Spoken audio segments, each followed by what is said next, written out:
The Springboks have emphatically won their first Rugby Championship since 2019, well overdue considering their status as back-to-back Rugby World Cup champions. In this video, I'm going to break down the game and reveal why I think this was the complete Springbok performance, a culmination of a project that has been in development for years. And I'm going to tell you why, as a New Zealand fan, this Rugby Championship impressed me almost as much as the Rugby World Cup. This is a game that almost doesn't require analysis. You take one look at the score and it paints the picture for you. The Springboks were emphatic today, back on their home turf, after Argentina gave them an almighty fright last week and did beat them by a single point in sweltering Santiago del Estero. However, Mbombela turned on just as feverish an atmosphere as we saw last week. And the local fans certainly had a lot to be excited about. Now, the Boks really just needed a single point to collect the Rugby Championship. However, there was nothing conservative about their approach. That became apparent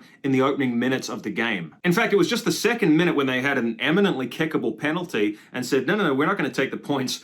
We're going straight for the jugular. The Bokke went for a 5-meter line out. And even though it didn't come off, it did showcase their intent to play down the right end of the field and just keep hammering on the Argentina try line till basically the Pumas broke. And they did, and it was a combination of Damien Delende, who was back in the starting team, getting the ball out to Manie Libbok, who we'll talk about in a second. He put on a beautiful long, flat pass to flying fullback Afalele Fassi. The Boks were in. It was an ominous start. And you had to think that Manie Libbok, that smile on his face, really signified euphoria, but also relief. He was persona non grata in South Africa this past week, perhaps unfairly, because, if you look at the game last week, it wasn't just his late missed penalty that sunk the Springboks. They actually had ample opportunities in the second half to put the Argentina side away, but they didn't have the clinical finishing that they had today. So I thought it was interesting that instead of opting for the safety of Pollard, Rassie Erasmus did go for Libbok, and I feel like the decision was justified today,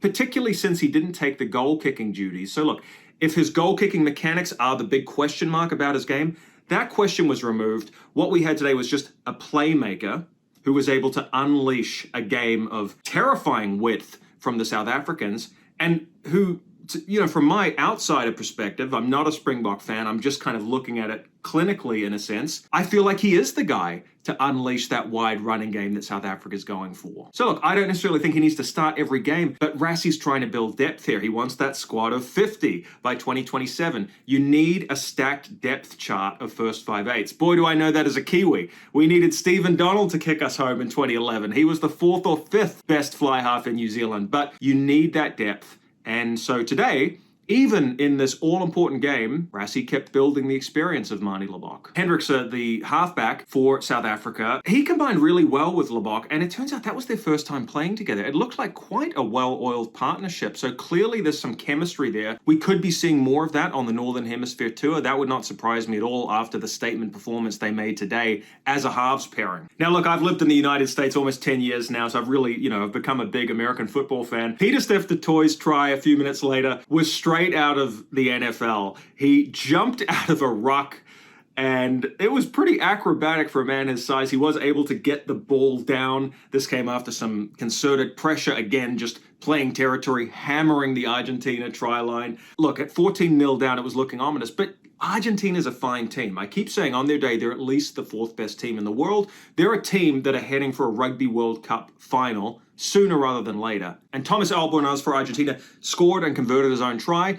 So kind of a little bit of a wake-up call for the South Africans. But Fassi scored again just to silence the very scant Argentina fans in the crowd. There was a beautiful break from Creel. If you look at the clean breaks here, 17-3.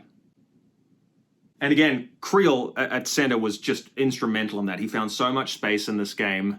But then the Springboks did something that championship teams do, which is they scored right on the stroke of half-time. That's a classic All Black move. When the All Blacks were at their best between 2011 and 2015, so often you'd see the men in black nail a try just as the halftime hooter was sounding. It does something psychologically to the opposition.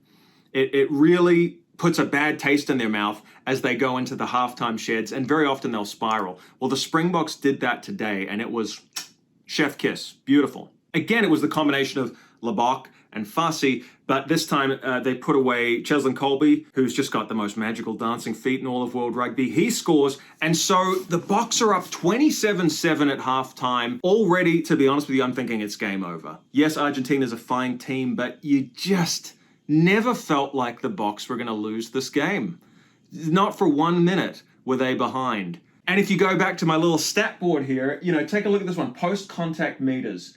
255 for the Springboks, 133 for Argentina. So what that's telling you is the Boks are denting the advantage line, and then they're just doing the leg drive. They're pumping their arms and legs. They're keeping the momentum going. They had the Argentina players scrambling on their back foot. And all of that pressure just kept turning into points. And it wasn't just the attack that was good. The Springbok defense looked excellent today. And look, Argentina did get more possession. If you look at these stats here, 60-40 possession, it was fairly even. The territory was basically 50-50. So Argentina got plenty of time in the Springbok half. They had enough time with the ball to do damage. They just couldn't do it. Despite some pretty promising attack, the Springbok defense just shut them out. And then Pablo Matera, who is one of the best players on earth. I think he'd be in a lot of people's first 15. He simply had a brain explosion. And I think it was the pressure of the game. He took a player out illegally, shoulder to the head. It was a yellow card. I saw it and I thought, that's going to be a red. In this day and age. Now, in the 90s, it might have just been a penalty, to be honest with you. It should have been a yellow card in any era. But in 2024, that's a red all day long. Go back to the Rugby World Cup final. Sam Cane, right? His unforgettable red card in that final. To me, this was like so much worse than that. Like if Sam Cane got a red card in the final, this was worth like 2 red cards. Because Matera, he came from a distance. He came with momentum. They talk about mitigating factors in officiating. There was not a single mitigating factor. This was just a headshot and could have been quite a dangerous one. So appropriate that he was sent off for the game. As a neutral fan, just watching the game, of course, I'm a little disappointed because if there was even a glimmer of hope for the South Americans, that was extinguished totally by this point. Then you had their fullback, Santiago Carreras. He got a yellow card. He deliberately knocked the ball on. So now it's 15-13. And, of course, some points followed. Malcolm Marx scored from a line-out maul. Kurtley Arendse broke and got the ball away to Toy. He got another try. And then a beautiful try off a chip kick. Andre Pollard come onto the field along with the other members of the bomb squad, put in just a gorgeously weighted kick. And I believe it was Creel who pounced on that. What impressed me was that the Springboks scored points from every different attacking weapon they had. You saw a rolling maul try. You saw acres of space found from a running passing game. And then the final cherry on top was you saw them score from a short kicking game. This was a total performance. The Springboks truly are at the mountaintop right now. So congratulations to them. They emphatically thoroughly deserved this Rugby Championship. What's next for the men in green? Well, they're going to have to find a new peak. There's a saying I've always loved in life, and it's basically that people will always tell you, oh, you're at the peak now. Or they estimate, oh yeah, the peak's just over there. Here's the thing. No one knows where the peak is in life. We're all climbing our own mountain, whether we're a YouTuber, a rugby player, a dentist, an actor, whatever you do, we're all climbing our own mountain. But the mountain peak is shrouded in mist. No one knows where it is. It's not up to you to judge. So I think the only risk the Springboks have would be stagnating. They've shown a lot of creative innovation in this series. The fingerprints of Tony Brown, the new attack coach, were all over this team. Yes, at times this wide game hasn't clicked, but in general, it's been very destructive.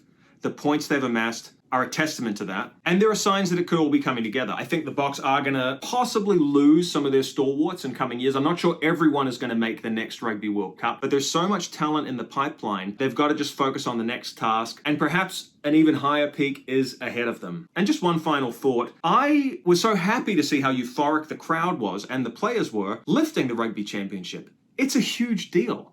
It's not something to be sniffed at. And something that has surprised me about South African fans is the disregard for the Rugby Championship or the Freedom Cup in pursuit of the Rugby World Cup. Now, when you win it back to back, that is justified to a certain extent. But here's my perspective. The Rugby World Cup is the most important prize in all of rugby. That's not even a question. We all think that. But there's another view, which is seemingly identical, but it's really not.